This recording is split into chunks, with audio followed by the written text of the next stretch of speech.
Well, it is the next morning, and I know I told you guys I'd bring you back at the end of the work day yesterday after day one, but typical Florida fashion, these guys worked well into the night last night. Today's video is sponsored by King Metals. They've got all your fabrication needs in one location. From hinges to hardware, balusters to metal decor, brass to aluminum, and a whole lot more. You name it, they've got it. Check them out today at kingmetals.com. Now let's get back to today's video. About 8:30, 9 o'clock last night. Full lights on everywhere. However, this is the process, I should say, after day one. The whole metal structure itself is up. Let me see if I can get a shot of the lean-to here. There's the lean-to on the side, and this is the back of the building right here.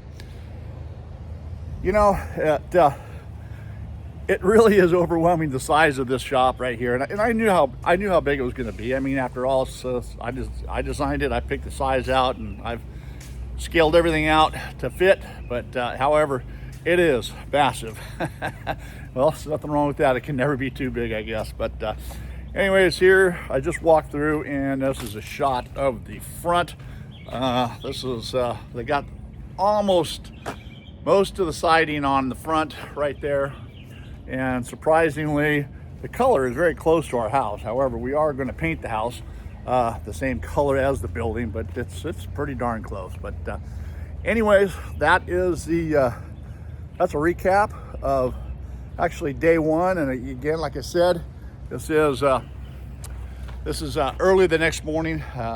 They're on their way here, and then I'll keep you updated with some shots later today. All right, we're about halfway through day number 2 of the new shop build,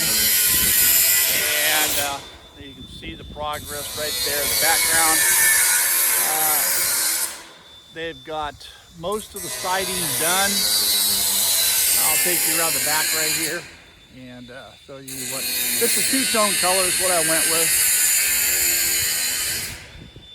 And you can see that here's the back. So it's kind of like a beige color with a brown base to it. And I'll take you around the side here. I think that side, this is complete over here. They move pretty fast, but they do work a lot of long hours, that's for sure. Okay, and here is the side over here. So there it is, starting to look pretty good. And I had to use, the city made me use what's called lap siding, or Dutch lap siding, I guess it's called. It's a little bit different. I don't know if you can see it here. It's a little bit different than the normal metal sided buildings. I don't know, that was a hurdle I had to overcome in the city, one of many. I guess it's a new code that they're having, but anyways, you can kind of see what's going on here. This is the carport area. The man door is in on this side, and they're working on the siding. So I'll give you another update at the day's end. See you next time on Jimbo's Garage.